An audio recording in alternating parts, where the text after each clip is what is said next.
Drainage Master Plan ng Maynila na i-turn over na kay Pangulong Ferdinand Marcos Jr. Kasama natin mula Malacanang si Radyoman Chanel Salazar.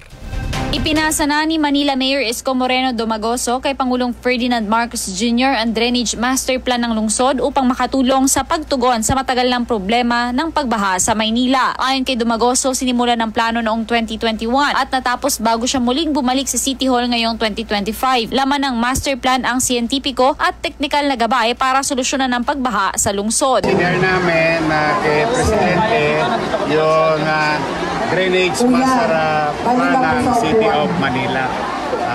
Para na sa ganoon, kung sakasakali later on, when DPWH are going to do inland drainage development and water-based, sa aming body of water for flood control, in sync na siya.